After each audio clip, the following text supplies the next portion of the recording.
Good evening, ladies and gentlemen. My name is Athanasios. I'm the director of Hellenic, and I would like to welcome all of you. David Vishnu will welcome you also on behalf of the Dukakis Center. And I would like to thank him for coming up with the idea. I think it's a fascinating topic, but not necessarily for the obvious reason. I'm a walking example of what they say, if it looks, if all you have is a hammer, everything looks like a nail. I do foreign policy, and in the last few years we always talk about the West, the decline of the West and the rise of the rest, although I don't necessarily buy the first part. The West and Russia, the West and China. And I'm beginning to realize, and perhaps it's not only me, that the West is not anymore, if it ever was, a homogeneous geopolitical entity. It's not anymore a clear concept. And it is urgent for all of us, Europeans and Americans, to discuss this very interesting topic. What is the West today? And this is a good opportunity to understand a bit of America. And I suspect that many Europeans and many Americans have realized over the past few years, and it's not only the Trump election, that America is not a single place. There are Americas. Same thing about Europe. There's more than one Europe. So every opportunity to understand better how these two important parts of the world are changing is extremely welcome.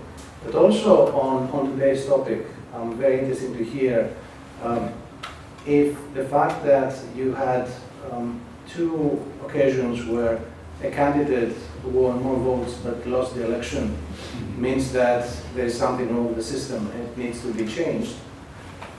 And also the fact that in the last election, both candidates were extremely unpopular with those that didn't vote for them, means that the political selection process at the presidential level needs to change as well. So I think there will be interesting questions to ask our panelists. So without further ado, I'd like to invite David for his welcoming remarks. Thank you. Well, thank you, Athanasios, and for co-hosting this event with us. And thanks to Hellenic, who we follow in Thessaloniki very attentively. We've co-hosted a couple events, in particular with fellows from the German Marshall Fund coming from the United States and traveling around Europe.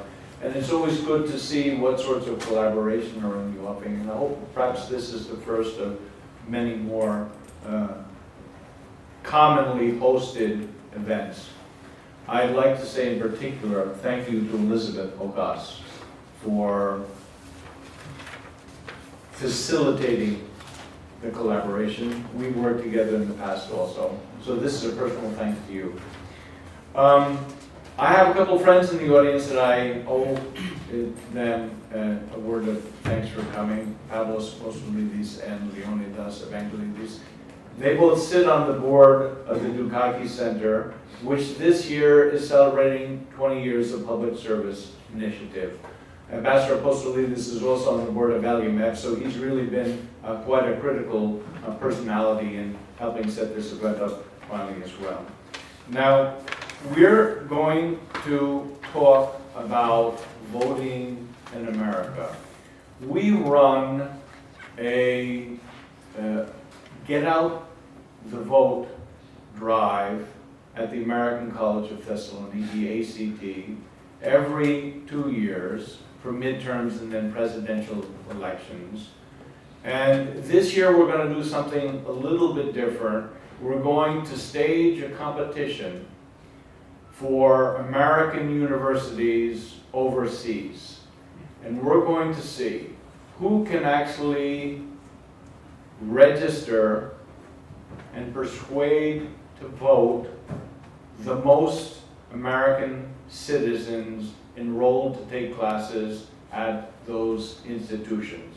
This is a contest that exists at the University of Michigan and in the Big Ten in the United States. And we thought, well, this is something that we'd like to try to do also. People come abroad and they sometimes forget that they're American citizens, that they have obligations and they have rights, and they have an opportunity, having seen the world from a different place, potentially to bring about change in the things they don't particularly like.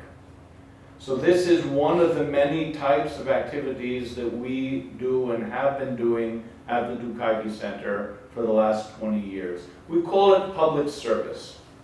And if you were to ask me why I do it, there's a very simple answer. Because Michael Dukakis goes out once a week to the train station in Boston and he picks up garbage. He picks up litter. He tries to be an example to his fellow citizens. This is something you can do also. Have you ever met a former governor picking up garbage in your city? So if he can do it, if he can take public transportation, if he can walk to work, if he can engage with young people, as he's done since he left public life in 1988, why can't we do the same? Why can't we seek to be exemplars, to try to offer young people the opportunity to create something for themselves, something maybe that they wouldn't have had otherwise, particularly in this part of the world. So it's kind of a personal mission for me to be involved in the Dukakis Center and to kick off our 20th anniversary season at this event tonight.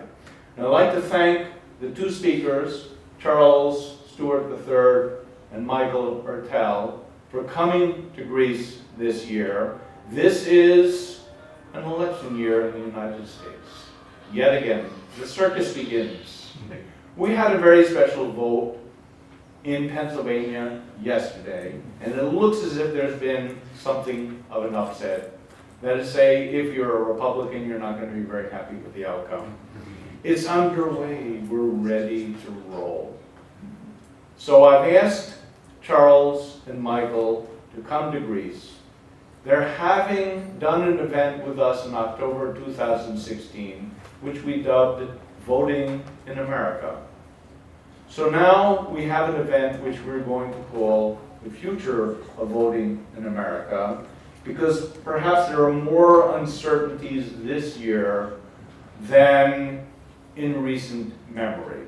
I don't want to be hyperbolic and say than ever before. Perhaps our co-panelists will offer that idea. I'm an American citizen, and I sometimes feel like I'm a dying breed. Let's hope that we can do something such that young people will take up the call, and we will not have done what we seek to do today.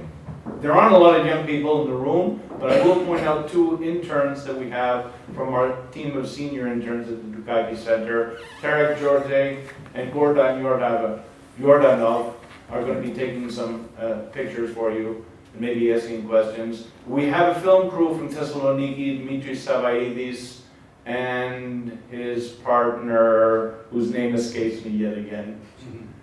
Very well. They represent an outfit in Thessaloniki called AdArt, and they're producing a small documentary on the 20 years of the Dukakis Center. So I've said my piece. Thank you, Athanasios. Thank you, Elizabeth. Thank you to our speakers. Good luck.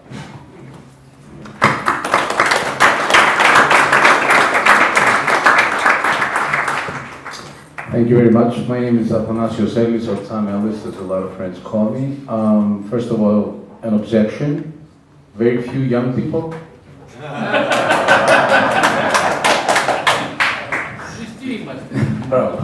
Secondly, may I note or add to what you were saying about the governor, that he's 80 plus. Not only he goes out every week, but he's also 80 plus. I mean, that makes a difference. By the way, Joe Biden, did you guys see the pictures or whatever? He went to Georgetown, to the movie theater I use and still go, because I have an apartment in DC, and he was seen talking, helping, chatting with the homeless guy, and while no one was watching, which makes a difference. And of course, a lot of people made the comparison with the president. Let me quickly also note that I went to school in Boston University, and Mike Dukakis was my governor, and I voted for him. So that makes sense. And to paraphrase actually Lloyd Benson, his running mate in '88, well, almost paraphrase it, I know Mike Dukakis. Mike Dukakis, well, I'm not sure he's my friend, but I know him well. But the rest of you politicians in the US, in Greece, and all over the world, I would dare to say you are no Mike Dukakis. In what sense? In the sense that he although he lost an election because he made mistakes, and we can discuss that for hours, but he is and was and still is a different kind of politician, a politician who really believes in ethics, in morality, and he paid the price. So that might be something people up here might want to discuss, or others might want to ask about, if we can have ethical, moral politicians these days, not only in the US, in Greece, all over the world. But moving ahead, let's talk about voting in the US. A lot of people, especially abroad, think that the Americans vote only every 4 years, but they don't. They vote too often, one might say, for local elections, state, city. They also vote on proposals, propositions, referenda, however you want to describe them, from drug use to sexual orientation, to taxation, to trade, which is something California does a lot, but other states also. And then they also vote on the federal level, not only every 4 years, but every 2, for the House, 1/3 of the Senate, and the President every second term. So although we think they vote every 4 years, they vote every year, and more than one might think. So I'm not here to offer my thoughts, I'm just here to moderate. Let me present the panelists. Michael Ertel has been supervisor of elections in Florida, this little state that doesn't count, but he wasn't there in 2000. Actually, I covered the elections in 2000, and for 7 days, we couldn't not even move. It was like Supreme Court and Federal Court, this and that and whatever. So I'm sure we'll listen to him with a lot of interest. Plus, he used to be a journalist. That makes him, even more interesting as a personality. I'm just kidding. Charles Stewart is a professor of political science at MIT and a fellow at the American Academy of Arts and Sciences, and he teaches and researches on elections and the American political system. And the Greek participant here is Professor Aristides Hatzis, who is Professor of Law and Institutional Theory at the University of Athens. Let me start with one question that is in the news in a way for the last couple of years. To start with Russian involvement, but make it a little bit broader, more broad. How can another country, let's not be stuck on the Russian thing, although we can to make it more real, but how can other countries interfere, influence the elections in advance if the US proves to be really advanced? We might end up finding out that it's not. In the election process of a big democracy which is modern, technologically, politically mature, and maybe change the result. So let me start with the Supervisor of Elections here, who might be more, the guy to answer the question. It didn't happen. It just clearly didn't happen. So I sort of equate it to, it's a psychological warfare that took place with the influence from outside sources on the American elections. And I'll sort of equate it to back in, and because there are so few young people here, everyone else will possibly remember this. Back in World War II, the Japanese army in the spring of 1945 knew that they could not win. Believe me, I'm going to get to something here. Knew that they could not win militarily. So they wanted to get to the bargaining table. And in getting to the bargaining table, they figured one thing that they could do is dispirit the American public so that they would influence the people at the bargaining table. So rather than fight a military war at this point, they started fighting a psychological war using military forces, using the forces to inflict as much death as possible on American soldiers during the end of the war. So that when the bargaining table was set, the Americans would say, okay, let's end this quickly, and let's end this in a fashion that benefits the Japanese more than they thought they would have gotten otherwise. Events turned out to not make that happen. That's kind of what happened a little bit. That's psychological warfare. It's attacking the trust in the outcome among the people back home. So this attack that folks have been lamenting and talking about from other countries in the American elections process was not meant to actually impact the elections process. It was meant to impact the American psyche on the elections process, so that no matter who won, there would be doubt in the outcome of the election. And in that sense, the fact that we're talking about it right now means that it worked pretty darn well. Because regardless of how you feel about whoever won or whoever lost, there's a secret about elections, and that in every single election, every single one, at least half of the candidates lose. And they don't want to blame themselves, so they start looking for places. And if someone gives them an easy place to blame, that's something that we as election administrators need to communicate towards, to say, look, candidate lost. It wasn't because of an influence from something else, it was because a candidate lost. In this contest, one of the candidates lost. In this contest, all but one of the candidates lost.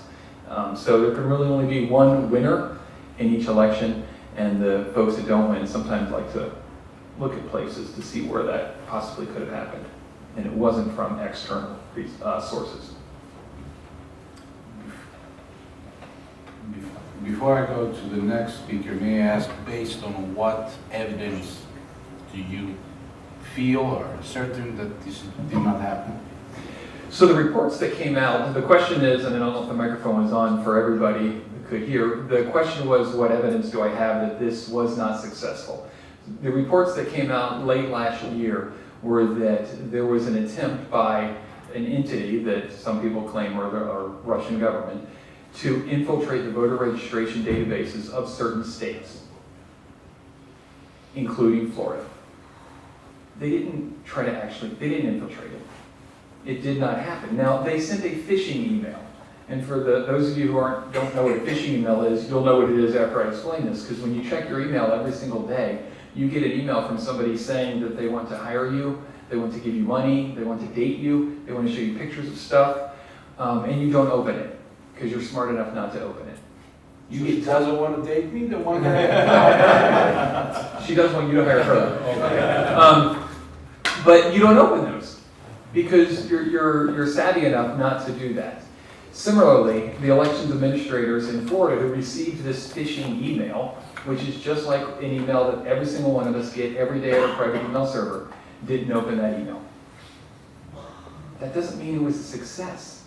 It means it was a failure in the attack front of getting into our databases. And even if they had gotten into our databases are wholly separate from the vote tallying. In Florida, we all vote on paper. And so you can't hack paper. It just cannot happen. So, and we don't have Chads, I heard that. We don't have Chads. Chad has been wished well in his future endeavors. He's currently working somewhere else. So, because of that, we've put measures in place to ensure that there can be no infiltration into our system on the voting process, and we even put measures to ensure there can't be infiltration onto the simple voter registration database, which, by the way, is already public record. So, I mean, this is something that was if you're looking at it at a tactical standpoint, a purely tactical standpoint, it was a miserable failure. If you're looking because they didn't infiltrate anything. If you're looking at it from a strategic standpoint, it was an overwhelming success because I'm talking about it in Greece today. Charles? Sure. Thanks, and again, thanks to everybody for coming, and thanks to LMF and the ACP for sponsoring this. This is great to be here. To answer the question, I'll answer it a little bit differently from the perspective of political science and the sort of research that's being done by a variety of political scientists, journalists, government officials, etc.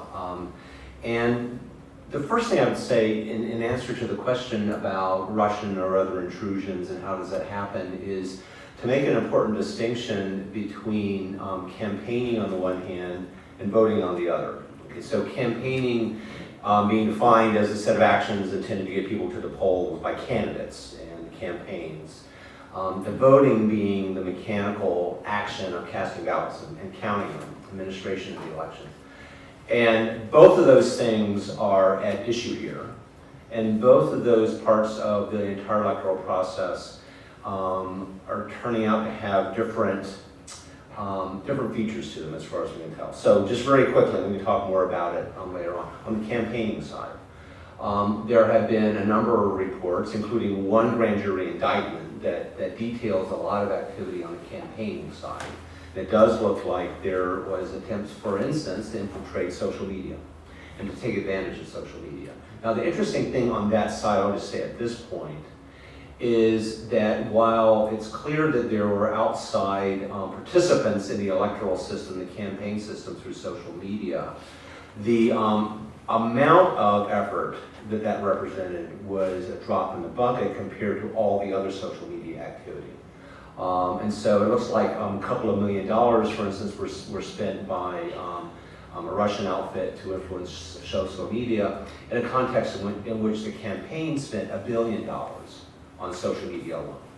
So, I would say the fact that we're talking about this, I mean, so the stories about the Russians, let's say, are I think the tip of the iceberg about the general possibilities of social media these days and how the campaigns have kind of lost control of the message in many ways.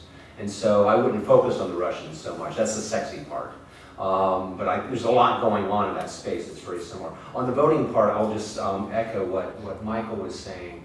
From what I can tell, and I can say that among other things, I'm on a panel of the National Academy of Sciences, which is the big organization in the United States that Congress has chartered to study scientific issues, and usually it's more engineering sorts of things.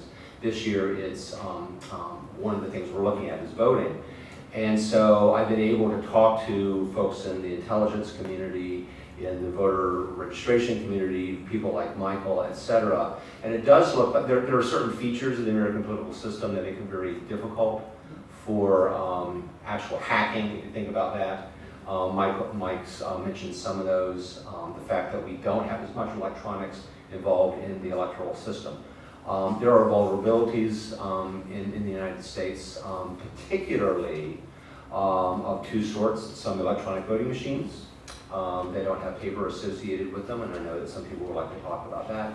And then, as Michael particularly noted, the voter registration systems, which are administered by the states, not centrally.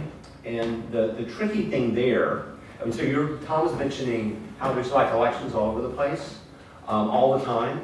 One of the ways that that's supported is that there are people running elections all over the place and all the time.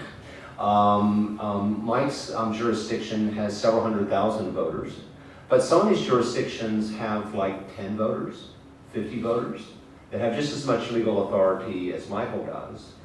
And some of the vulnerabilities are actually kind of the weak links in running the system are some of these small jurisdictions which may we hope are going to come up to speed in terms of cybersecurity.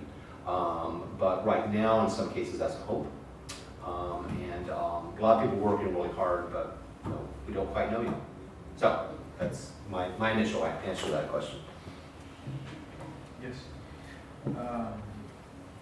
I'll try to see this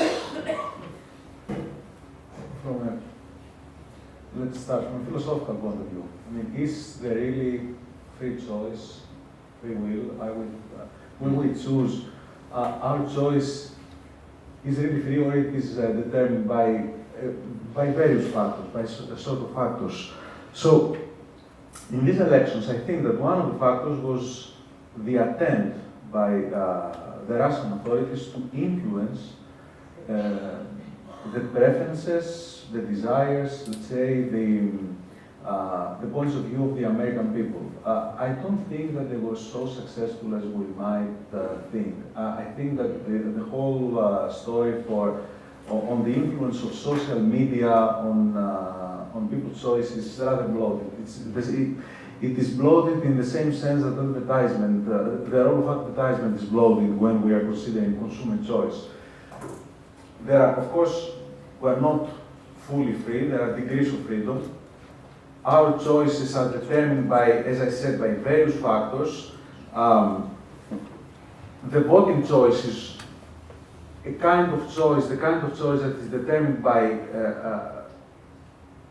not so much by, let's say, by outside factors, but also by our prejudices, by our self-interest, by our perception of ourselves.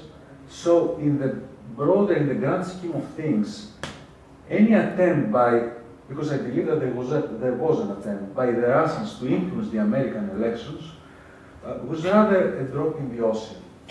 I don't think that, of course we should wait for the Mueller report to be on the safe side. However, having said that, I think that this was a very bad precedent for the United States, the way that the Russians tried to rig the elections. I'm not arguing that these elections were rigged or that the result would be different if there was not a Russian intervention. However, I was seeing the numbers today, and I read somewhere, I think in a story published in the Washington Post, that said that if Hillary Clinton had received only 80,000 additional votes in Michigan, Pennsylvania, and Wisconsin combined, Clinton would today have been ahead in the Electoral College. But even these numbers are not marginal.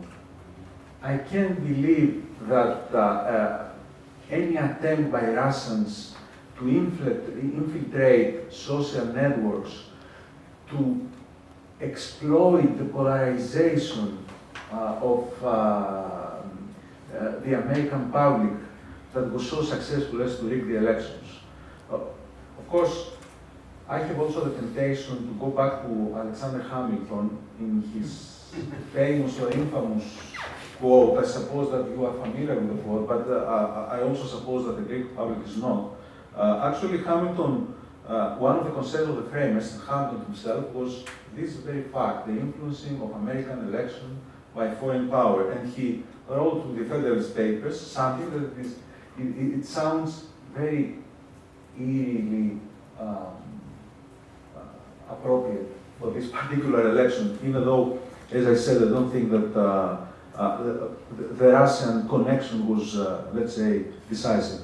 A primary reason, according to Hamilton, for the Electoral College was the need to protect our nation against the desire of foreign powers to gain an improper ascendant in our councils by raising a creature of their own to the chief magistracy of the Union. I think that the Russians tried to do that, but I also think that they failed. That this result, the result of the elections of 2016, was a result that it was if we want to blame someone for it, it's not the Russians, but the American people.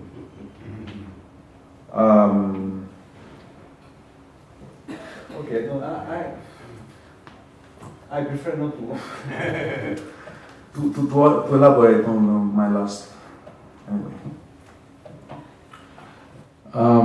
It was mentioned that there's a lot of paper machines or voting with paper, but there's also a lot of voting taking place electronically.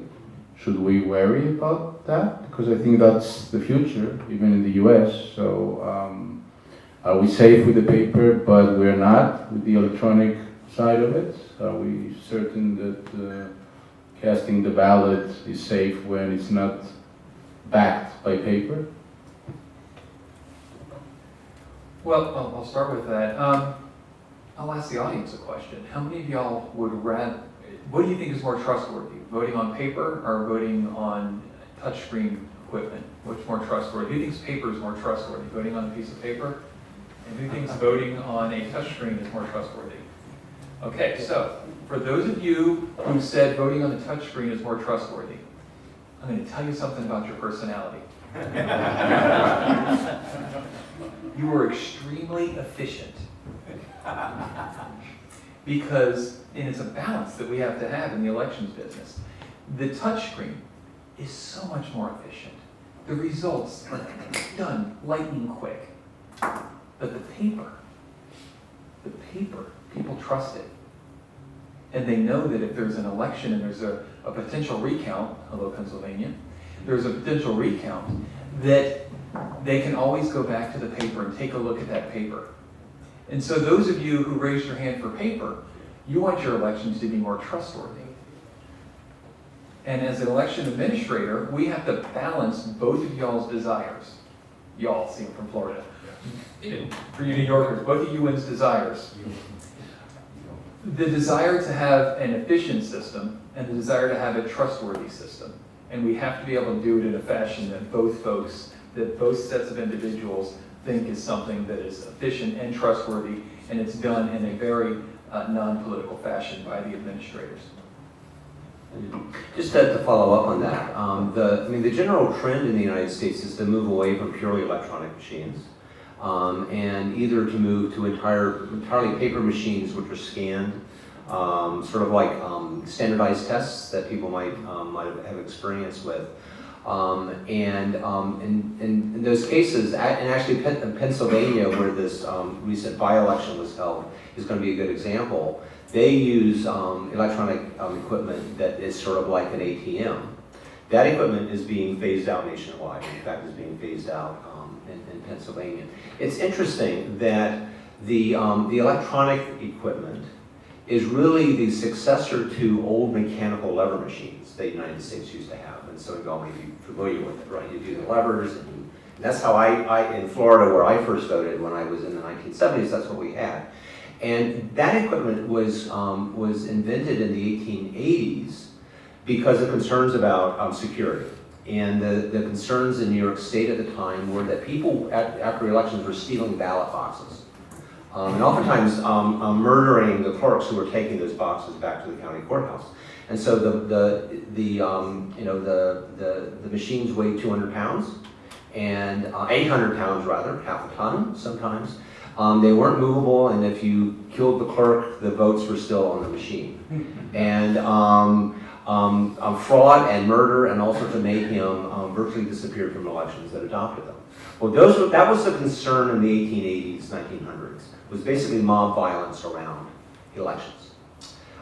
As those machines were modernized, localities like Pennsylvania oftentimes went to electronic machines, forgetting why it was that they went to kind of automated equipment. Nowadays, the concerns are more with people maybe playing games with the results. And as a consequence, there's a lot of good things about electronic votes, and since we vote on everything all the time, if we had to count the ballots the first time through by hand, we would never finish counting ballots. And so there's something nice about scanners. There's something nice about computers aiding in the result. But there's also something nice about paper in case there's a question.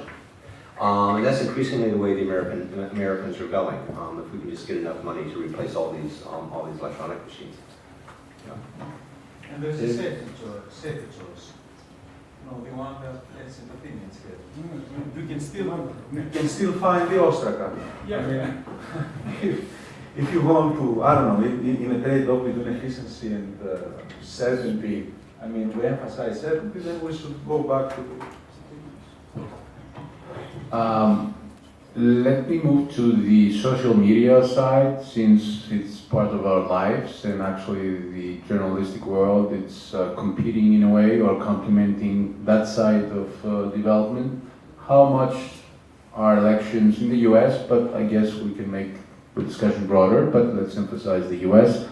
How much are the elections influencing, change the results, or people's minds changed through social media? You know, we are in the Facebook world, I think, but Instagram and tweets, people lose their ministerial positions by tweets, and they learn to do that. So, how much is social media part of the American political system right now?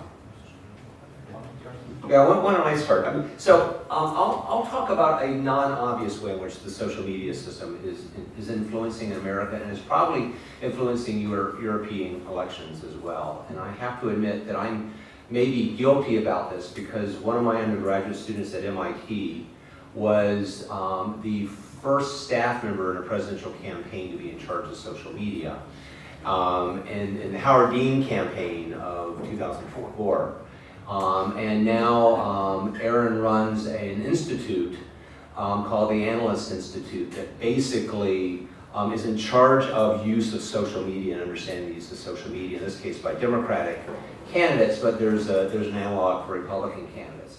And here's the secret about social media. The obvious thing about social media is that social media, for campaigns at least, have become a replacement or a supplement to traditional campaigning. And I alluded to that earlier on.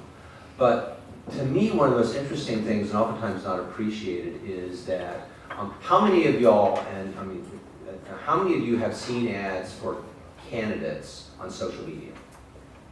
Okay, so most of you, I'd say about half of y'all, have seen ads. Every time you see one of those ads, you are part of an experiment.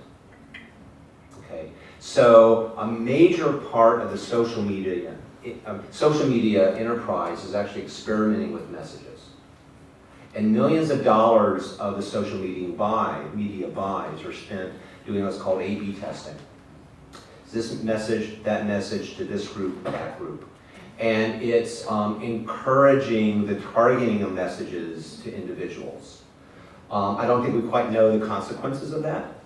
But it is meaning that the candidates themselves, particularly at the national level in the United States, are able to reach out to individual voters at a much more efficient way.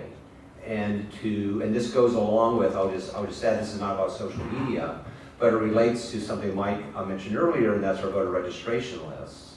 Our voter registration lists are acquired by candidates and also by groups.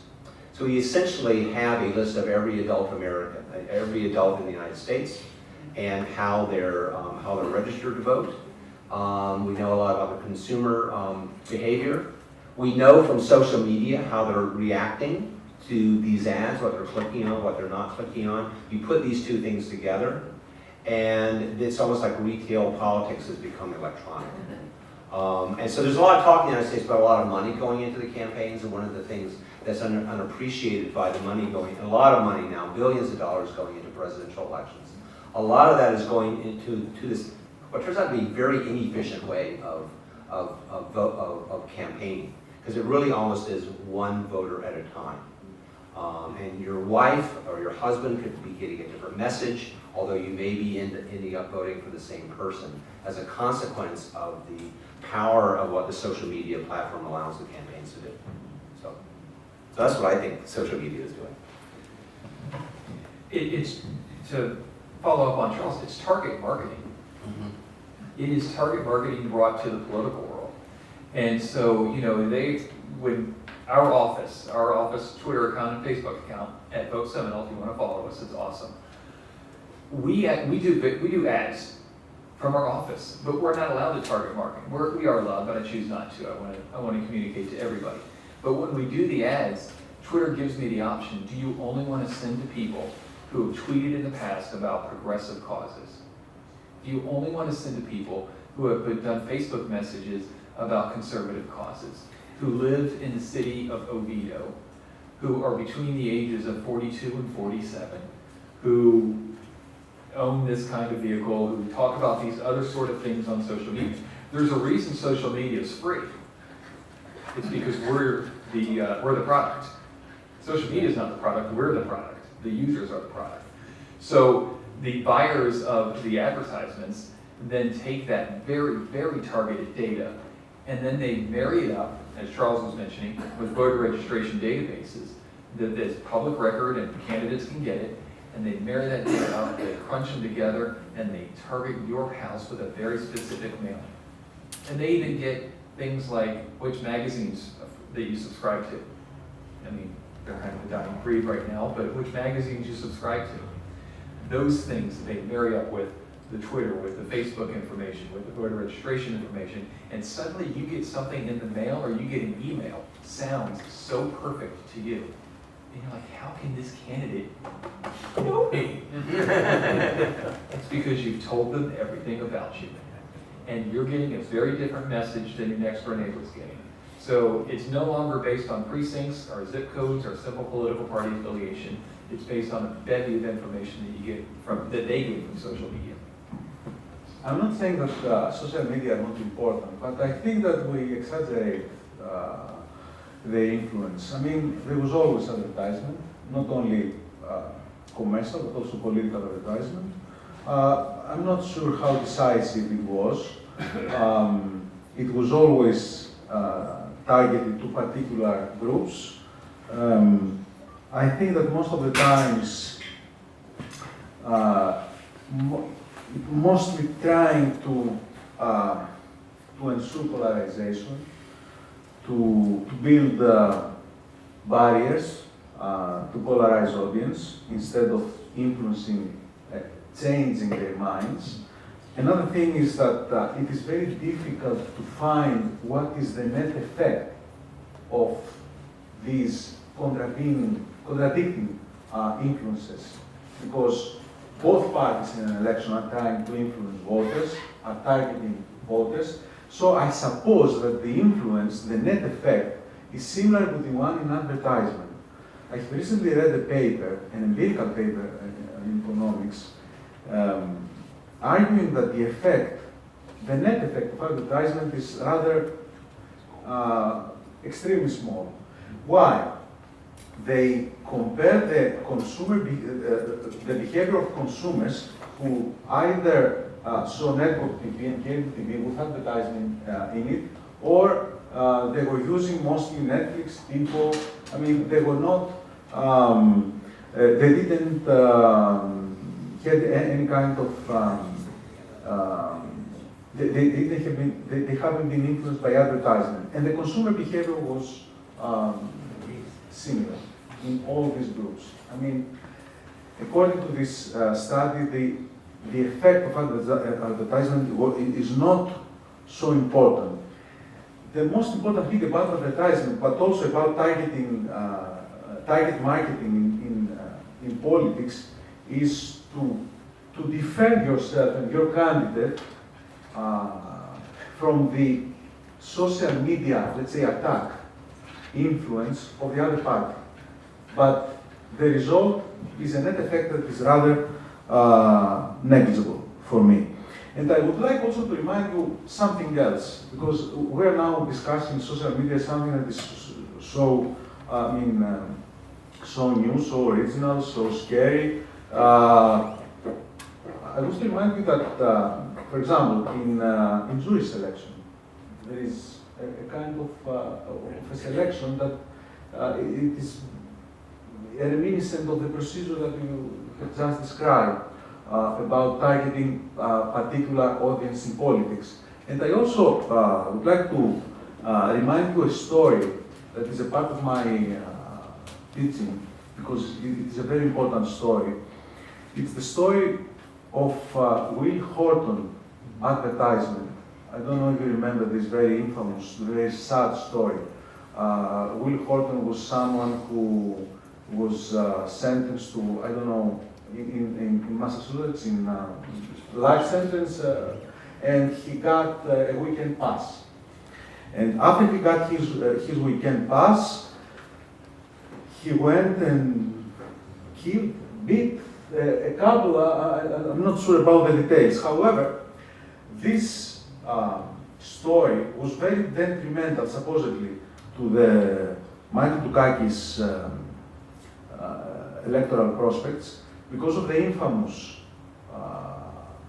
Will Horton advertisement in the American TV, which was rather, I don't know, informal, organized by an informal section of the Republican Party, but also of the revolving doors advertisement. And there was also something else, the rather unethical question by Bernard Shaw, was there? The Dukakis question. According to some analysts, these stories and the way that these stories were exploited by the Republicans or by journalists influenced the presidential elections of, it was 1988. I really doubt that. I don't think that a single answer and rather automatic liberal answer to a question in debate could determine the American presidential elections. It was just one of the factors. So I think that we should try to see things in the real perspective, and at the same time, I think that we should also not forget that almost nothing is new. Everything was used probably with different means, but the essence of most of these things are the same, including the kind of influence that social media supposedly had to the public in political decisions. That's not my role, but since I happened to be in Boston then, I think it did play a role. That's my sense, and that's what the analyst said. It wasn't only, I mean, you're right, it's not the only thing, but it adds up to, 1,000 cuts. yes. It was another ad, given the fact that Dukakis was presenting himself as somebody who was, who felt strongly about the environment. I remember another ad, which was on the, showing the Boston Harbor from low. They found the place or they created it. I don't know. Let's say it was real. I'm not saying it was made up. Where it was a lot of waste or whatever, and they showed that. So that contradicted to what Dukakis was saying about a clean environment. That chips, it destroys your image. And then the issue you mentioned about Bernard Shaw, I thought it was unethical. I mean, he posed a question that's open to debate. He said, if somebody rapes your wife, what do you do? For somebody who's against the death penalty, you can answer in so many ways. Bill Clinton learned from what Mike Dukakis did, and then came back in '92 and was in a way with both sides. He was for, and that's politics. But I don't know, it's unethical to ask a question if somebody says, as a politician, as a candidate, that he or she is against the death penalty.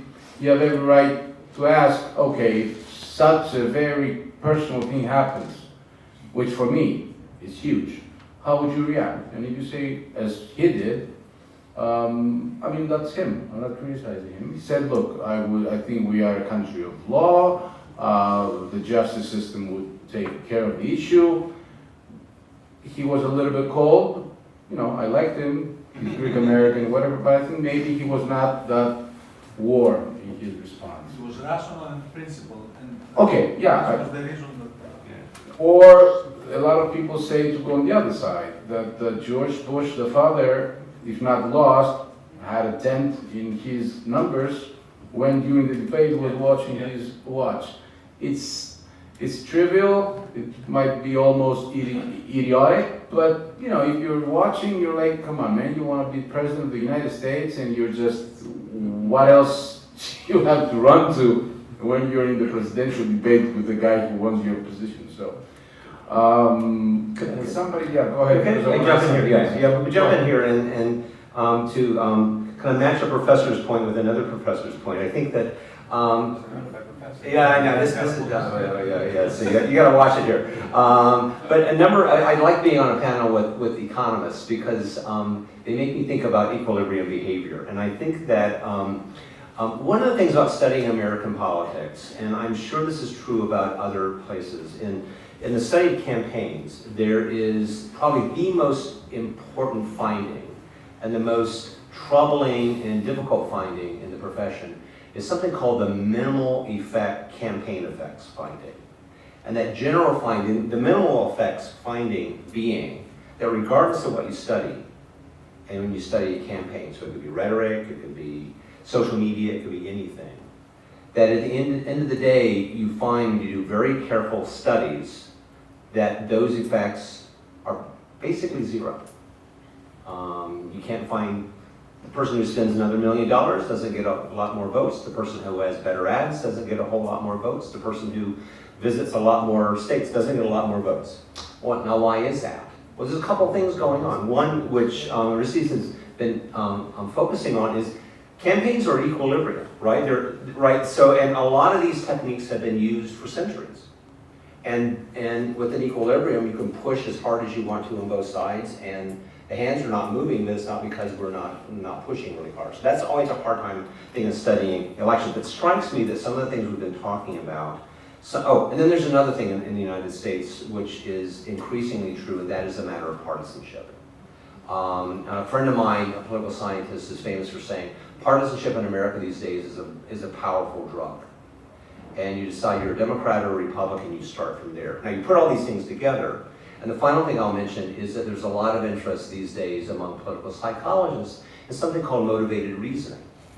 And motivated reasoning is basically this psychological tendency to try to sift out of the environment stories that reinforce prior beliefs. And so for many of the stories we've been telling, especially in political campaigning, people pick up on these stories because they reinforce the idea that Michael Dukakis is a cool cookie, or that maybe he's a northeastern liberal, or that George Bush is a patrician and he doesn't have time to spend with the little people, those sorts of things.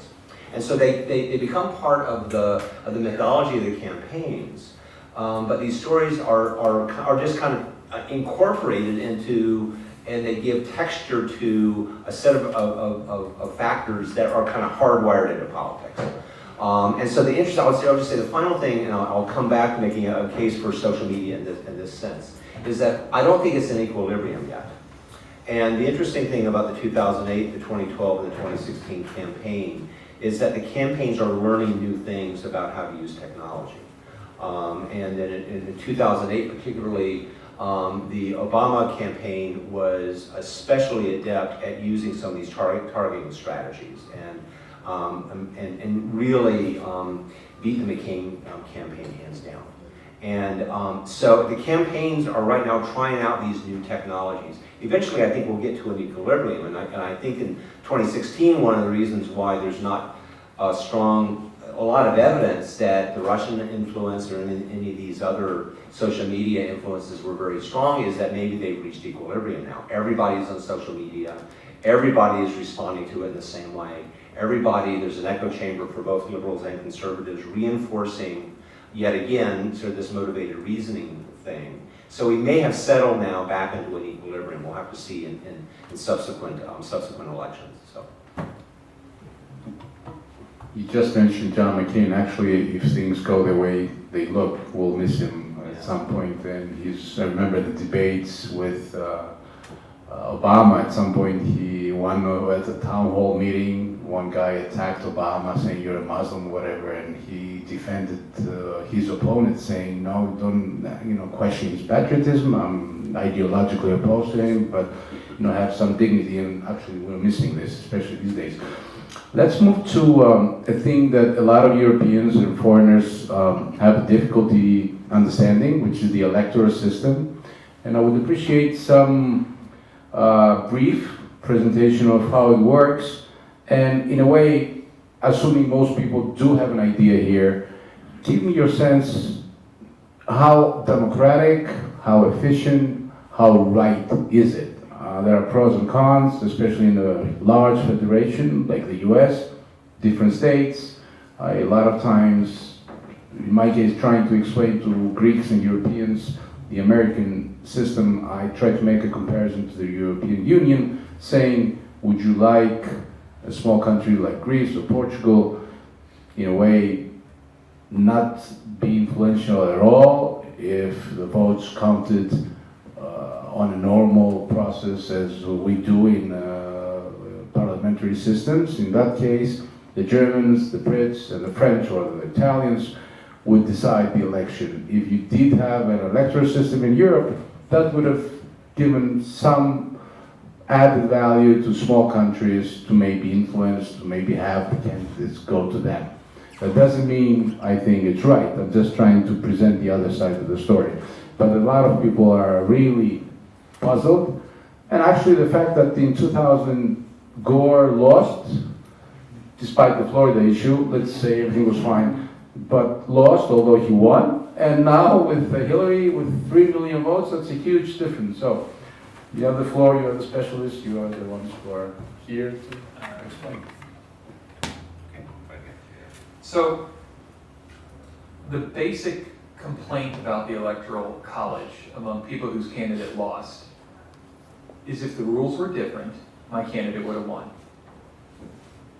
If the rules were different, your opposition would have run a different campaign.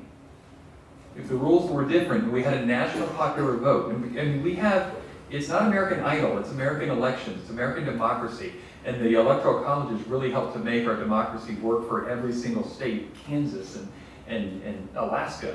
I don't want to mention Alaska. But, all the states have a voice in the process. So if the rules were different and we had a national popular vote, the Republican candidate for president would have spent a lot more time in California. And perhaps he would have received more votes from Californians than he did. If the rules were different, the Republican presidential candidate would have spent less time in Wisconsin, because the value of the votes in Wisconsin would be 1-to-1. He would only go to where the most populous people are. He wouldn't go to Kansas. Hillary Clinton would not have gone to states that she probably wasn't going to win. She went to Nebraska, but Nebraska hasn't voted for a Democratic candidate in years. So the key is, the way this process is set up with the Electoral College, which has been, it's always been this, that's how the game the rules that they play by, the rules of engagement. So if the rules were different, the campaigning would have been different, we probably would have had the same result. Professor, okay. I agree entirely with Mike's point that the candidates go to win whatever the rules, and that if you change the rules, the campaigns will be different. Let me back up a little bit and just say just a word about the process.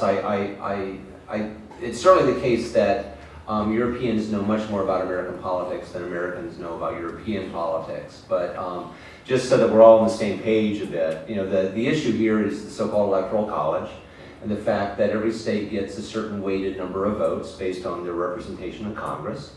And as a consequence, you can win in the Electoral College by putting then one final thing, which is not constitutional at all, or not in the Constitution, but it's the way that the states have decided to play by the rules, is that it's, with the exception of 2 states, you get a state casts its electoral votes on a winner-take-all system.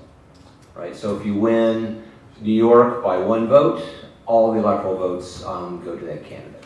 Okay, so, and that therefore creates this race to win.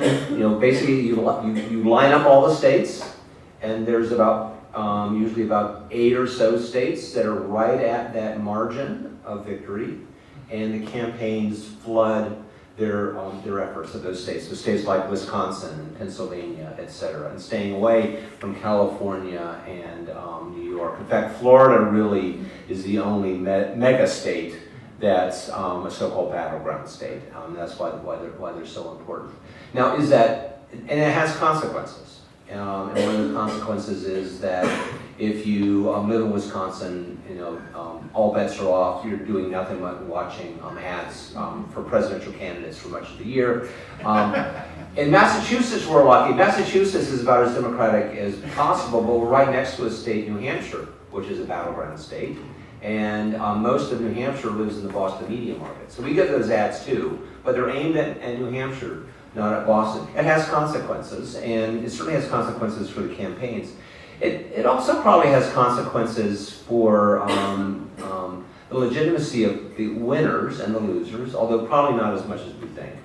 The campaigns really are national ones, and if you live in Nebraska or Wyoming, those voters do have a rooting interest. Those voters do turn out and vote, even though you know who's going to win. And certainly if you have money, you have an opportunity to give to the candidates. And certainly the major parties go to New York and California and campaign because that's where the money is. And then finally, there are the congressional races. And even in the, in the Californians in New York, where there's a lot of Democrats, there are pockets of Republicanism, and there are reasons for Republicans sometimes even to pay attention to those states. And so, personally, I would prefer a national popular vote. But it seems to me there are elements of democracy in the system that we have, and it's not always clear that getting a different system is going to radically remake things. The last thing I'll say is that people ask, is this democratic? One of my jobs as a political science professor is to teach 18-year-olds that everything they learned about American politics is wrong. And one of the things I try to, that's wrong is that the Constitution, Minerva through the head of Zeus, probably mixing up my gods there. I got to watch that. But basically, it's not, it wasn't delivered, I know this analogy, from the mountain from Moses. And the American Constitution was a document written through political compromise. And the compromise was, the status quo, was that under the Articles of Confederation, every state got one vote for national leadership. And the American Constitution was not, that was a terrible document, it was dysfunctional, but the small states were not going to agree to a change without something like the Electoral College. So we would not have gotten the United States without something like the Electoral College. And so it always seems to me that one of the considerations that one has to play in imagining, say, a national popular vote in the United States is the counterfactual of no national union as a consequence of large states holding out for something like a national popular vote. The other professor? Okay. I'm not an expert in the technicalities of the American electoral system. However, I strongly believe that the Madisonian Republic, this kind of a system of government is not only one of the best in the world for me, but is also a great achievement of human spirit, of the human intellect. The United States had, from the very beginning, were very lucky for two reasons and persons at the same time. For George Washington to deliver power after the victory. Nobody believed then that he was going to deliver the power. Everyone believed that he was going to become a king or dictator or something. And the second, let's say, lucky break was the fact that a very important philosopher, James Madison, wrote both the Constitution and the Bill of Rights. With my students, we're watching every year all the president's men, and before every year, we have a number of movies that we're watching during in a seminar anyway, and I try to emphasize to them before they see the movie, they watch the movie, that the real protagonist in the movie is James Madison and the First Amendment. Not only the First Amendment, the Ninth Amendment, which is also important.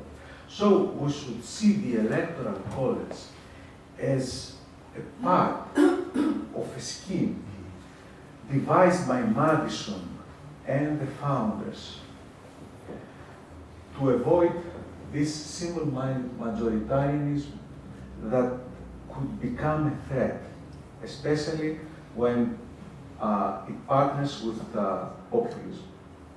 Their plan for the American democracy was based, especially Madison's idea, was the insight that Madison has that in a modern democracy, there is always going to be a tension between the democratic principle, the majoritarianism, and the liberal principle, individual rights, the rule of law. And the only way to find a balance, and of course at the same time, including compromises, legislative deals, because of the political divisions between North and South, between this is a more contemporary division between the coasts and the interior of the United States, was to have two kinds of elections, of choice of candidates. One is population-based and the other is states-based. So the Electoral College is part of the picture. We should, if we want to assess it, we should assess it as a part of the broader picture. And I think that despite its deficiencies, the most important deficiency for me is that it is, I think that is the reason for the low participation. A lot of American voters do not see, do not have a motive to participate, especially in places with the, I mean, if I'm not mistaken, almost every state, when there is, what's the word, this majoritarian first to come first past the post systems. So they don't have an incentive to vote if you are a Republican in California, for example, or in New York.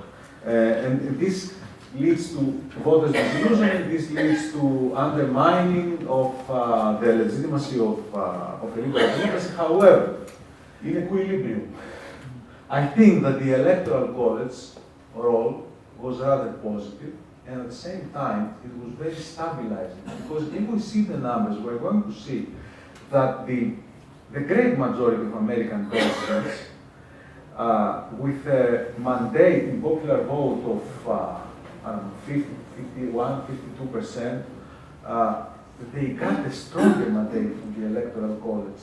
And in that way,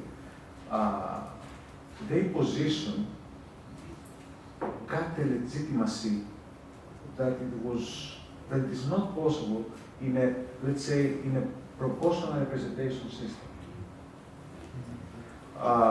Another thing is, another, let's say, this electoral system creates the two-party system and it leads to polarization. I don't think that the two-party system is responsible for polarization.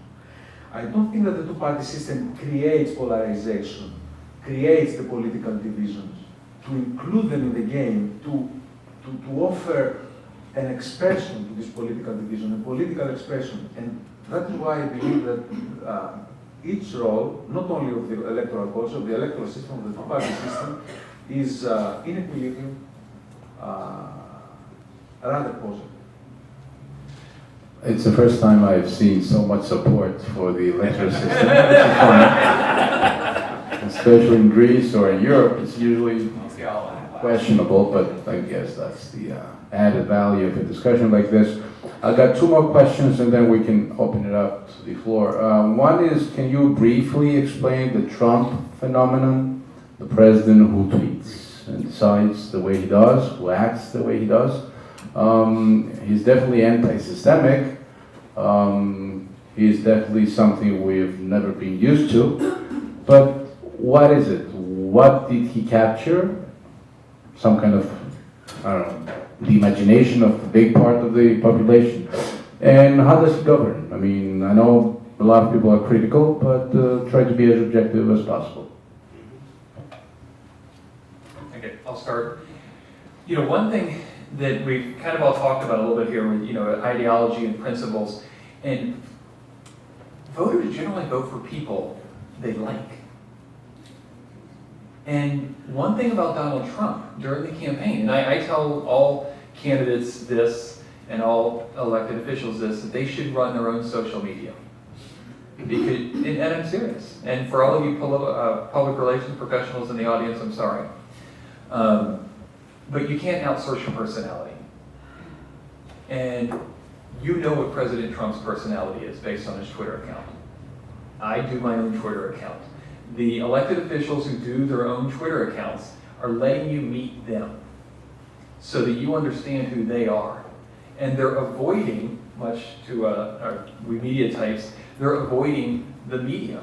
It's direct-to-consumer communications, to use the marketing terms. It's direct-to-consumer communications that he's doing, and it's unfiltered. In more ways than one, it's unfiltered. So you know that when you're reading one of his tweets, you're reading what he's truly thinking without the filter of somebody trying to be the governor on his BlackBerry or whatever he uses. So that, I think that had a lot to do with why he won, why Bill Clinton won. And we talked about, you know, majority vote. Bill Clinton won with like 42% of the vote. He became the president. But people liked Bill Clinton. You talked about Joe Biden. Everybody loves Joe Biden. He's Uncle Joe. I mean, you just want to go and give him a high five. And so, and that's where you were talking the President Obama. Everyone liked him. He's a likable guy. President Bush, the second, likable guy. So people will vote for folks that they like.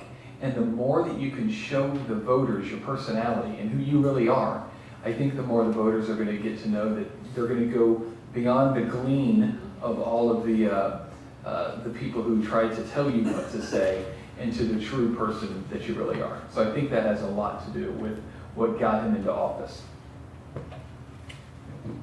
Before you get a chance to answer, I'm just wondering, do the people want to identify, relate to the guy? I mean, with George W. Bush, everybody said he's the guy you want to have a beer with. I remember John Kerry when he went to Kentucky or something and he asked for cafe latte. So the guy was, what is this, you know? So if that's the case, how did people relate to Trump? I mean, how can you Well, average guy? I think it was, you know, we talked about President Bush, the father, you know, having a problem at the checkout stand, you know, just being amazed by the scanner, which wasn't really the truth. He was just being nice to the person behind the counter asking about the scanner. So people want to know that, to use Bill Clinton's phrase, which is also a phrase that FDR used, that they feel that the person who's running for office will feel your pain and understands what you're going through. And by using plain language, the voters who are most likely to use plain language are like, wow, this person gets me. And I may not agree with them because you don't agree, I don't agree with 100% of anything any politician has ever done, except for me. But you at least know that, and this is leading as part of the campaign, you know that they're looking out for you and that they're a relatable personality and they're not just some marketing generated robot. Yeah, so Mike, the answer about Trump, and where does he come from? The first thing that just needs to be said is, and it's a little amendment to what Mike says, is that we do have to remember that Donald Trump is, as far as we can tell, the least popular president, the least popular winning presidential candidate of all time, and he beat the second least popular candidate of all time too. So this is a bit of a one-off election, and it's left political scientists really puzzled. But I think there's a couple of things that political science always has to add that I would just throw in here. The first thing is that obviously Donald Trump draws his political support from a strain of populism that runs throughout American politics, certainly over, arguably over 2 centuries, going back to Andrew Jackson, who's his favorite president, into the 1880s and 1890s, and progressivism sometimes through the 20th century during the New Deal era. FDR, Franklin Roosevelt had to do battle against Huey Long, against Father Coughlin, who was not a politician, but a popular figure who was very divisive in American politics, through into my own lifetime people like George Wallace. And so that strain has always been there. I just sort of noticed that. And it doesn't look like the strain has grown dramatically in the United States. So the other thing that I would just note is that there's also, because of a two-party system, which we could talk for hours about why we have a two-party system, but one reality is that if we take it as a fact, then populist movements get incorporated into the major parties. And historically, they've gotten incorporated into the Democratic Party more often than the Republican Party, and usually have been incorporated with respect to bidding for basically social programs. So under FDR, the idea of a Social Security system came from Huey Long. And the Democrats co-opted the Socialist Party agenda as well in the 30s. George Wallace, some of his anti-busing ideas were co-opted, actually mostly by the Republican Party and Richard Nixon, but he also believed in kind of a social democracy as well of a certain sort. And so the two parties kind of incorporate, so you have to land somewhere. And Donald Trump landed in the Republican Party, and my own take on this, and I'm not alone, is that the fact that populism was landing in the Republican Party was difficult for the Republican Party establishment to know exactly how to respond. If he had landed in the Democratic side, there's a history of responding and co-opting elements of populism that really hadn't happened in the Republican Party. So, it seems from public opinion and other data that Trump is still Trumpism is not a majority sentiment within the Republican Party. But he is the leader now of the Republican Party. And then finally, as I said earlier, partisanship is a powerful drug. And it is now the duty of Republicans, certainly in Washington, to rally behind Trump to the degree that they can, because the success of anything they want to achieve has to go through Trump. There is no other alternative. As potentially unfortunate that many Republicans see that. That's their only hope. It's the only game in town. And so they're kind of stuck. Now, a different system, you might imagine a different way of managing someone like Trump, but there you go. Let's go back to Hamilton again. According to Hamilton, the Electoral College was designed to ensure that the office of president will never fall to the lot of any man who is not in an eminent degree endowed with the requisite qualifications. Apparently the system didn't work. My brief response, I don't have an explanation. He is not a likable guy. I don't like him. I can see that in Tsipras, even in Tsipras. I can understand why some people like Tsipras. I cannot see why some people like Trump. He's like, I don't know, a character from a Dickens novel. He's so... of course, there are some theories that are, but I don't know, we should run a regression analysis to see which factor is more decisive. It's a knee-jerk reaction against globalization and the distribution of wealth. And probably political correctness. The fact that Hillary Clinton was not the ideal candidate. If Joseph Biden was the candidate of the Democrats, I mean, the story would be different. Another thing is the fact that after 8 years of Obama, 8 years of a democratic rule, let's say the American people wanted to change. I mean, this is a kind of a political cycle that is not particularly reasonable or rational, or I mean, you can't predict it. However, there is this, let's say, tendency of people to just to change without considering the effects of the change. But as I said, I don't have an explanation. I'm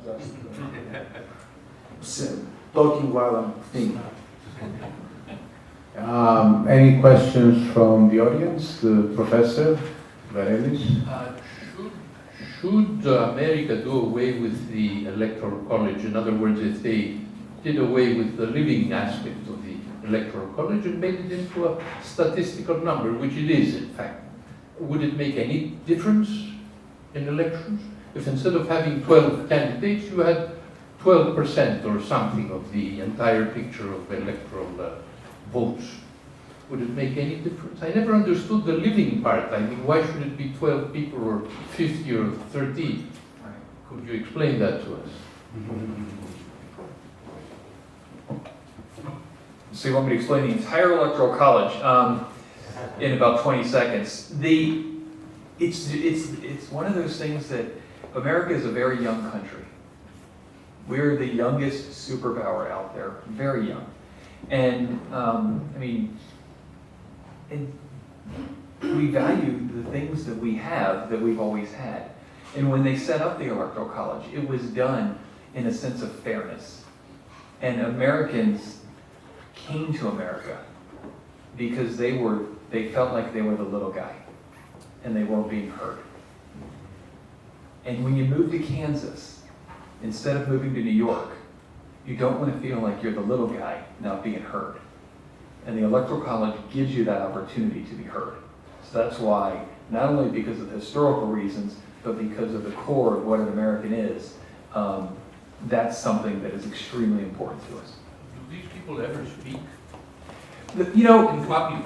well, the thing is, you also have to ask yourself what your vote is. So, for instance, we were talking earlier today that in the presidential preference primary, I'm a Republican. I did not vote for the person who won. In fact, I voted for the person who had already dropped out. Because my vote wasn't picking a winner. My vote was picking my choice. And so I made my choice knowing that person was not going to win the election. And I think a lot of people make that very same choice, knowing that that person's not going to win the election. So it really is what you believe your vote is, and you just want to be heard. And it doesn't matter where you live, you want your vote and your voice to be heard.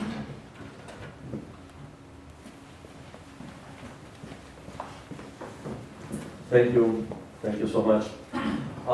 When I was in Washington, Deputy Ambassador, DCM, I was invited by the Democratic Party to attend the Denver week in August 2008, before the first Obama election. It was really a historic gathering.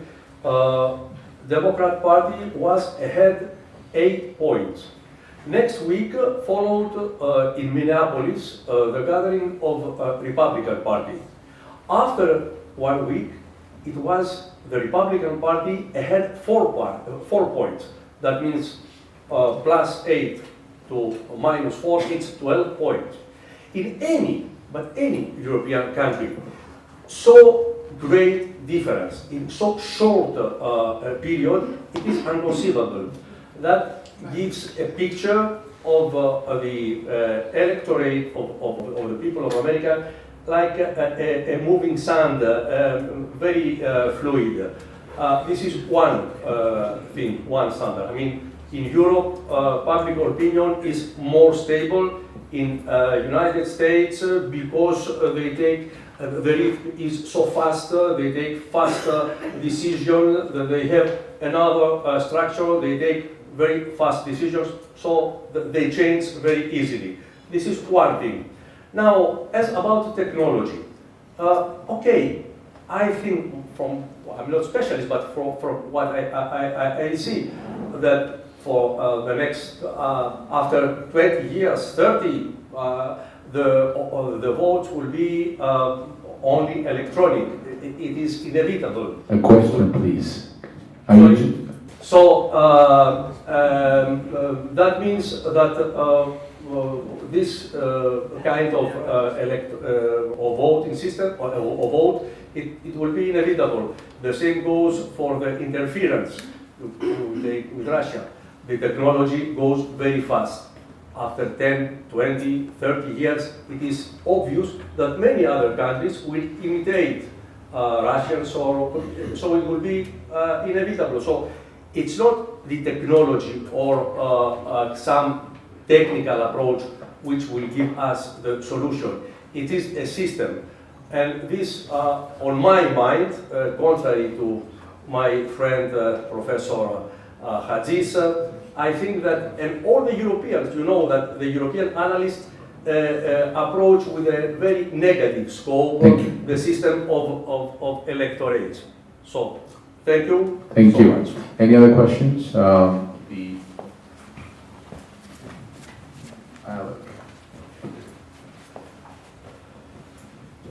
Thank you. First would like to say I'm ex-State Department, ex-Democrats abroad chair, so tells you where I'm coming from. But I think this particular panel is one of the best presentations we've had on American elections in Greece in many, many, many years, as long as I can remember, so thank you. Basically, it's only a one-word question.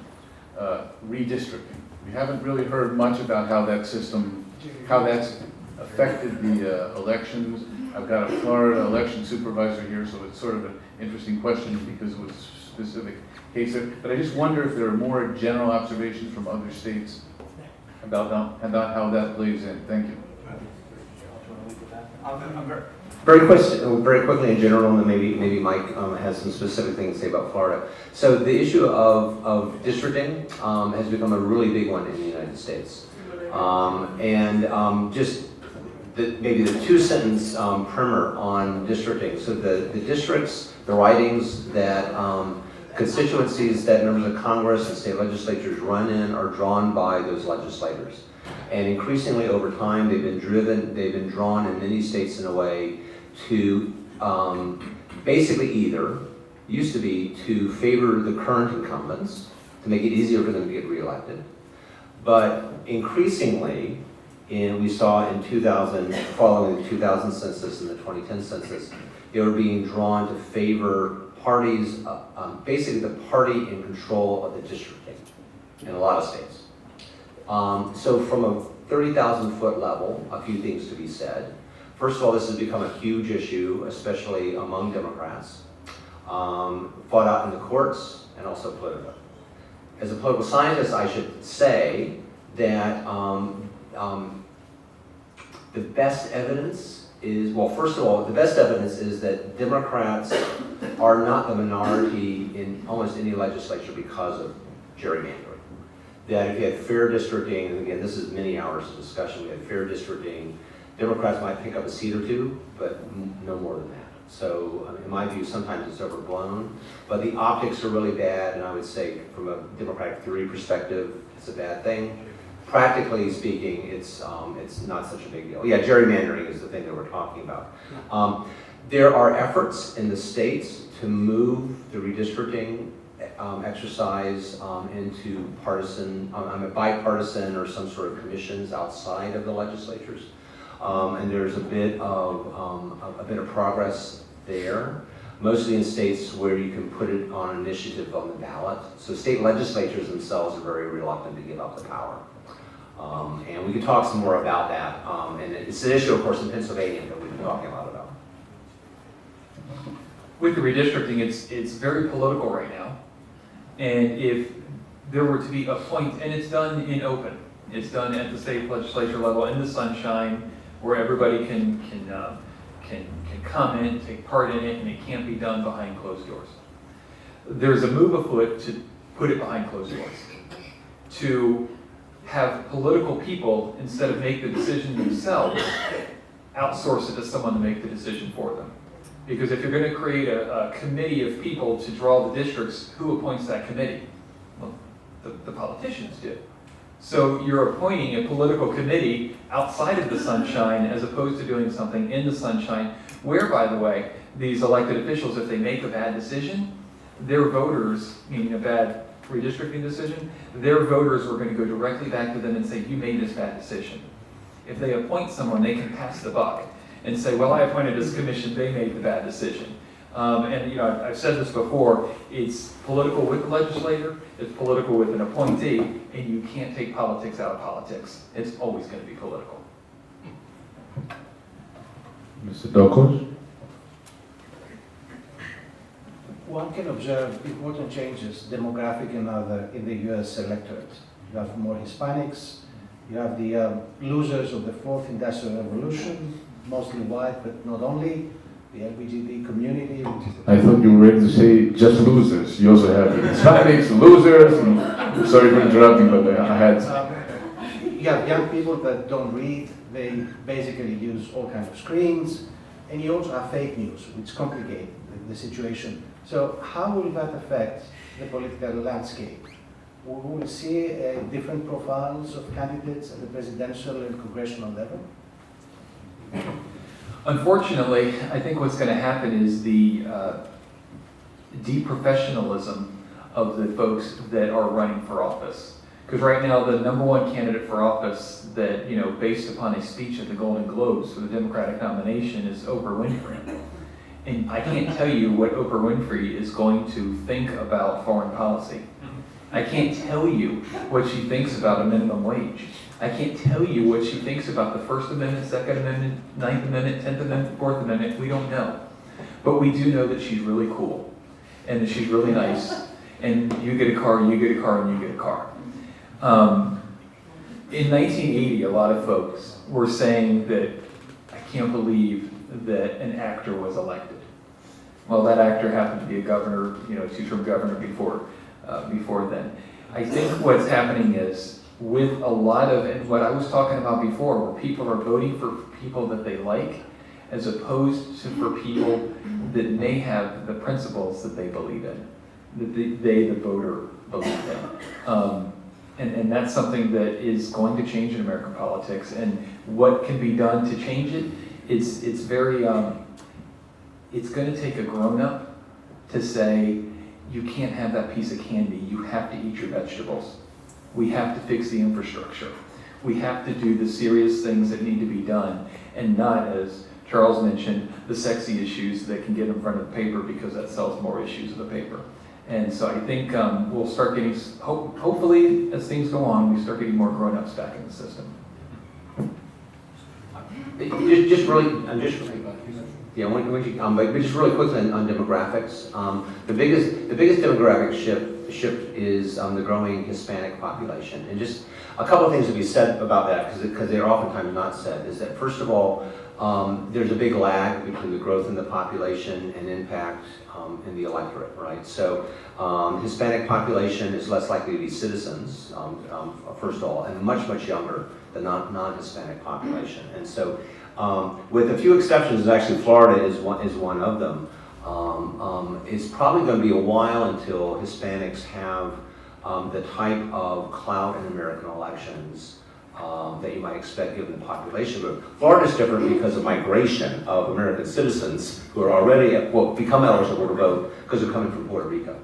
And that's why I think that things are changing in Florida because of demographics.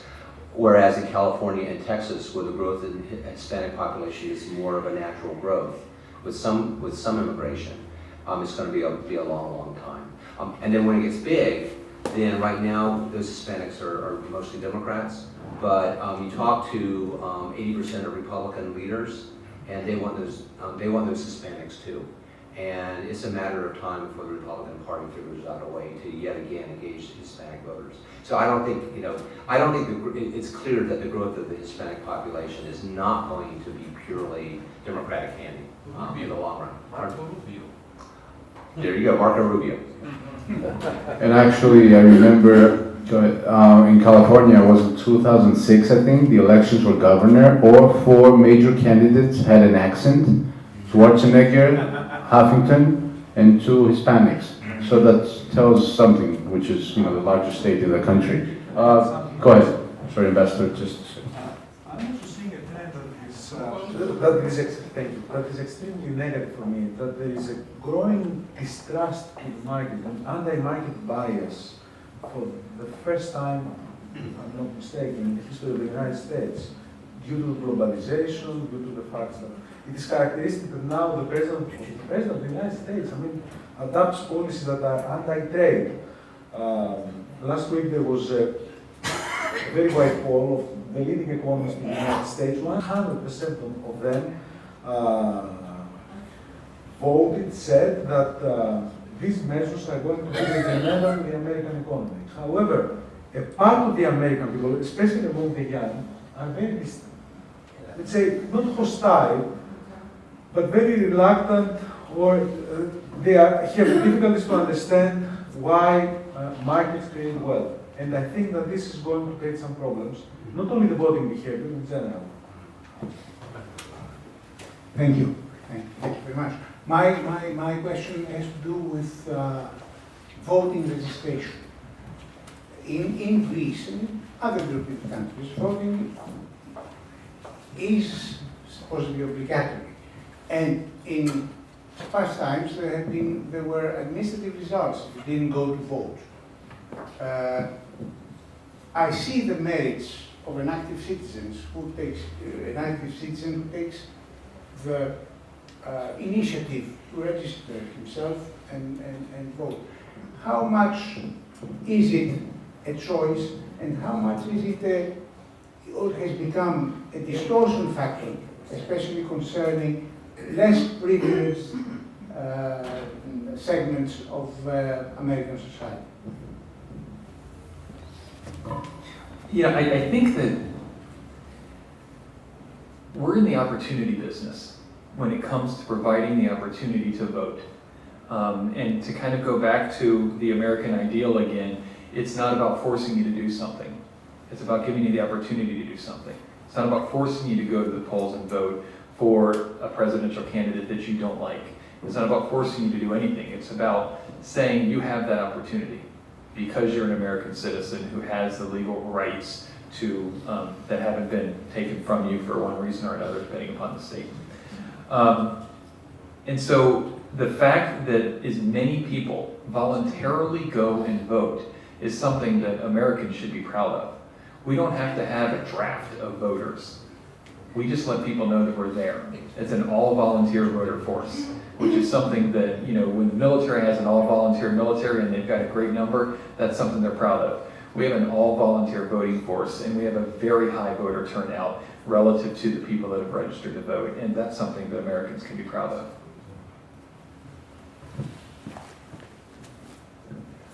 I have been quite shocked during the electoral campaign of the last presidential election when one of the Republican candidates, former Governor of Florida, Bush, resigned because of lack of funds.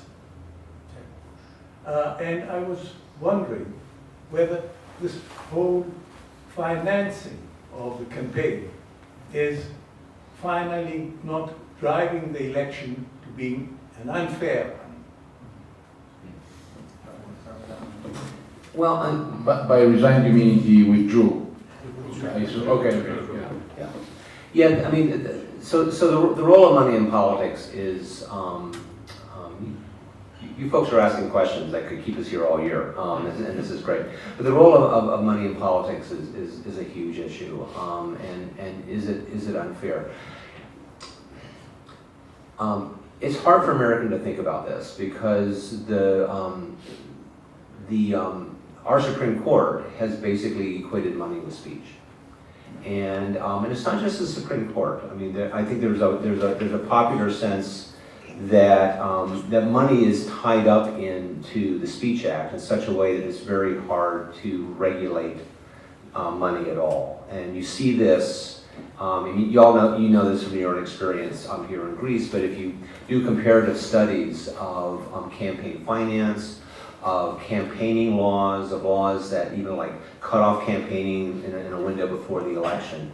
The United States can't do any of those things, and we have a pretty extreme view in the world stage about what free speech means, and part of that is spending money, and that money can be coordinated in any way. And we've tried public financing, but whenever we have public financing, you always need to have the out of allowing people to raise their own money. They can get out of that system and raise their own money, and that ends up being the issue that you're talking about. And as you were saying earlier, you don't know why Trump won. It's a mystery to me how one gets out of a system where money plays this outsized role. So that is probably one of the areas in which our Constitution kind of runs up against international norms, quite frankly. And I think I just don't know how we're going to dig out or change. Sorry. And I apologize, I think we have to end it with David making a question, posing a question, making a comment. Well, on behalf of our colleagues at LEMF, I want to thank the panelists, Aristides, Michael, Athanasios, Tom, and Charles, for what was really an enlightening presentation. We had this conversation the other day. We have a Democrat and a Republican on the panel agreeing about any number of things. And that's what we hoped to be able to accomplish here. I thank you for that. Well, now, I'm going to ask you about some findings that were revealed in a Survey Monkey poll a couple days ago. This was reported on Axios by one of the reporters there. The question that was asked is, what is your view on who should vote? And the people being polled were given two options. The first option, government would function better if more people voted, which I think is a view that we would adopt as the norm. 32% overall, and close to 50% of Republicans polled, thought that this following phrase was more appropriate. The right people should vote, so the best leaders are chosen. And we discussed the issue of voter suppression, voter fraud, some of the big issue topics that we might want to talk about in an event like this. But what about this feeling among a certain plurality of American citizens, presumably people who vote, who would rather limit the electorate so that their candidate or their type of candidate would be victorious? They'd rather do that than to promote the ideal of universal suffrage. So that's my final question. And again, I want to thank everyone for attending our event this evening and thank our panelists. Thank you in advance for your answers to this question. So I guess we have to answer the question. So let me kind of turn it around.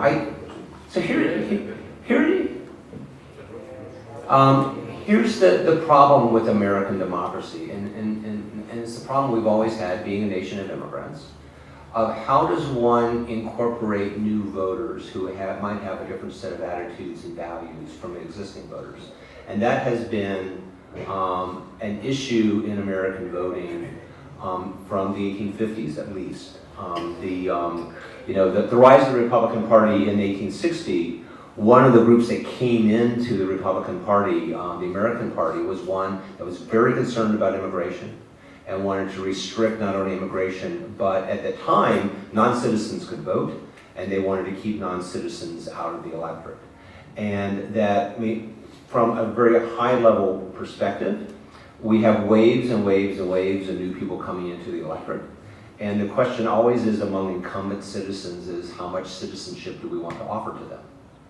And it's a difficult one given that the new waves of immigrants are usually from parts of the world, different religions, different philosophies, different perspectives on life than Americans currently living at the time. And I think that's an enduring struggle in America that you this is what you get when you commit to allowing relatively liberal immigration, although these days that question is up for debate right now. So it's an enduring question.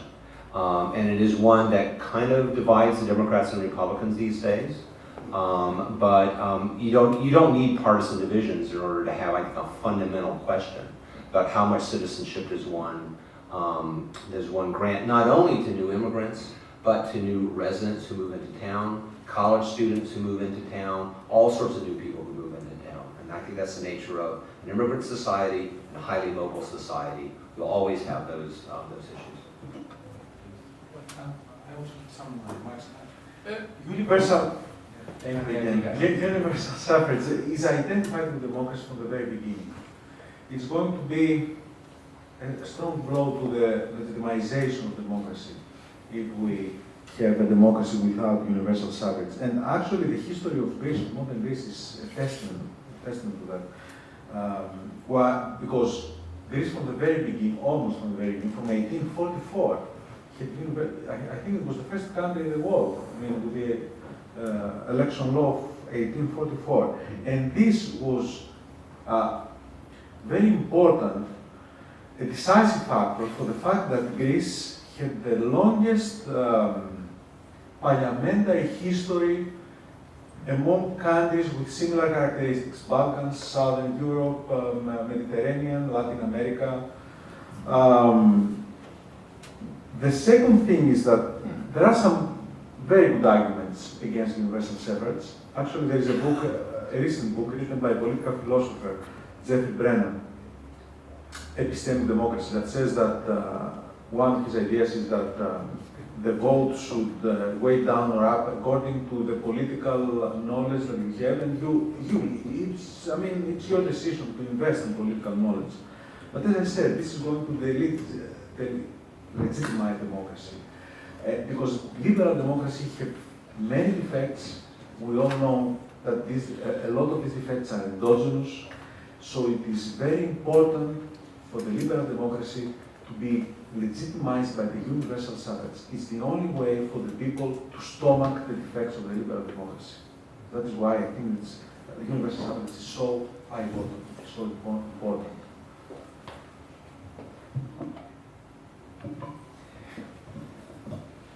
Universal opportunity to vote is something that should be granted. Everyone should have the opportunity to vote. You can choose not to, but everyone should have the opportunity to.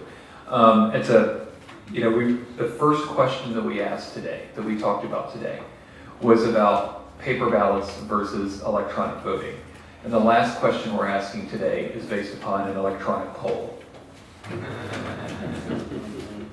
And only knowing two questions within that electronic poll. What were the leading questions? How did that lead to it? But there's something I think we can all agree on, and not to be too much of a cheerleader here, but I think we can really all agree that the Dukakis Center and ACT and Iliamet put on a great event today. So thank you very much, Tom and Dave. It really was a good event. So I think that when you talk to people face to face, I can't see how a person with common sense will say, this person, because I disagree with them, should not be able to vote.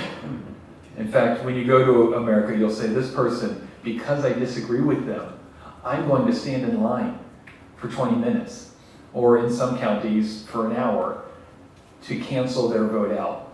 And that's what makes our democracy and our republic so great, is that people go to the polls, husbands and wives go to the polls. My wife and I voted for different candidates in the presidential preference primary last year. We went to the polls and we waited in line and we canceled each other's vote out. And that's okay. That's okay. And we talked about it in the car, and she was mad at me, and I had to do extra stuff around the house. But democracy has a price, and it's chores around the house. Thank you very much. I think there's a reception out here from all the losers who Thomas indirectly mentioned. Thank you very much, and enjoy the food.